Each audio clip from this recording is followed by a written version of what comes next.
tried to be as approachable and open with you all during my whole tenure. So I'll share this with you all. Remember the police memorial in September, where we honor our fallen officers. So I was having a conversation with Crystal Jimenez, Kelly Gary, and Maria Marmaleo. Those are the widows of the officers, 3 of the officers that were killed last year. And not only could I see the pride in their faces, but I also saw the pain in their faces. And I also saw the reflections of their husband. The mayor and I was sitting next to the waterfall, and when I sat down in that seat, I leaned over to her and whispered in her ear, we got to start talking about an end date for me. Because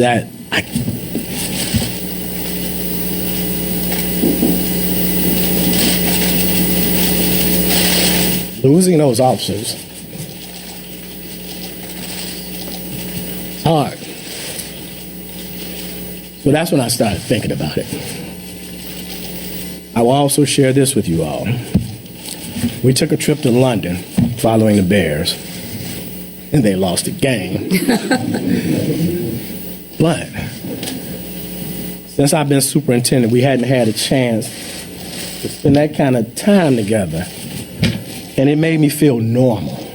And I saw them, how they missed me in that kind of setting.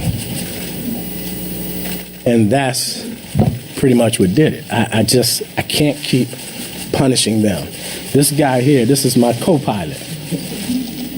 And, for him to call me and say, what time you coming home late at night, just bring me a strawberry donut with sprinkles on it. It's time. It's time. There was no agreement shortly after the mayor was sworn in that you would stay on until the end of the year. No. Where do you all get that stuff from? That's totally made up. I don't know where that would come from. No. No, well, it's not true. With all due respect, if the family doesn't want to listen to the questions that need to be asked, maybe we can ask them to step outside because this is our day. But this is the city of Chicago, and the big question is have you been interviewed by the Inspector General? Have you been subpoenaed? Will you be interviewed before you leave? Mark, let me just. Yeah, I understand, but let me just say, the investigation has to be independent. The investigation cannot be influenced by anything that I say. I understand, but I'm trying to answer the question. The reality is the investigation is going to take the normal course. The investigation, I'm sure, because it's the Inspector General, will be very thorough.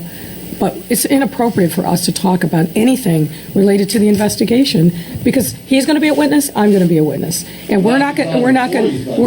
Well, look, I just think we have to let the investigation run its course. We're not going to talk about it. The Inspector General, I'm sure, is expecting that we are not going to do or say anything that's going to have undue influence on it, and it's really not appropriate. So I understand you're just doing your job, but we're not going to talk about anything related to it. Well, so we'll talk to you about it later? Absolutely. I'm happy to talk about it later. Superintendent, Monday you had told other reporters that you were toying with the idea of retirement. And obviously you got wind the following day that you were going to announce your retirement this week. I mean, that's great. The fact that you did past health issues that you had, the ongoing ID investigation that parties and investment, did that accelerate your decision to announce your retirement? No, you know what? Look, if I wanted to accelerate anything, I wouldn't be here today, and I wouldn't be staying to the end of the year. The simple fact is, Jeremy, that day at that police wall, it affected me. The trip in London really, and I got to give kudos to my staff and the mayor because they tried everything they could not to call me very much. And I felt like a normal person again. And I don't think there's anything wrong with that. If people want to speculate on something, have at it. I'm okay with that. You know me for 4 years now. My glass is always 3/4 full, and today is no different. I choose to focus on the positive things. I owe it. I've been doing this 31 years. It's time. 2020 will be a new year and a new chapter in my life, and I'm looking forward to it. I am so at peace mentally with everything. I'm going to miss everything. I'm going to miss you asking me these questions. That's not truthful. But it's Charlie over there. Superintendent What you're going to do once you leave this office, Johnson. if Let's go to Charlie the first. city doesn't need you anymore and your family does, how are you going to spend that time with your family? we haven't really talked about that yet, but I would tell you this: we'll have plenty of time to figure it out. I just want to. I got to give myself a breather. I have to give myself a chance. This job, and you don't know it until you sit in that seat. The only other people that can really understand it is police chiefs around the country, and it's difficult, and it takes a toll on everything. And it's just time for me to now take a breath and see what that next chapter is. So I'm not going to make any rash decisions. Who knows? Maybe I'll come back as a reporter. How about that?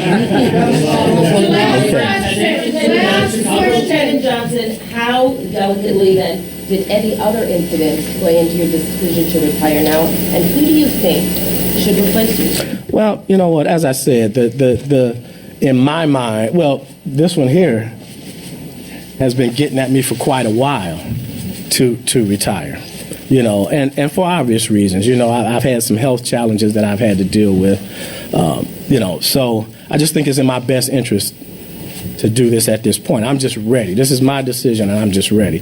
But as far as who replaces me, I just think it should be someone that wants to lead this city and this department in the right direction and keep the momentum going that we have. Internal? Someone internal? I don't know who that person, that's up to the mayor to decide. Superintendent, I have one big picture question. Chicago has been made sort of a political punching bag, especially by the President of the United States. Do you feel like you've gotten a fair shake during the time there? From who? The outside of Chicago? Well, look, myself, the mayor, we're always going to have critics. You can't worry about that. All you worry about is trying to do the best you can while you're here. Our windows of service in these capacities is a short window. You cannot worry about external forces popping off. That doesn't bother me. I focus on what we need to do in this city and on this department. So I appreciate that question, but I don't waste any brain cells on that kind of stuff. Thank you all. Thank you all. Thank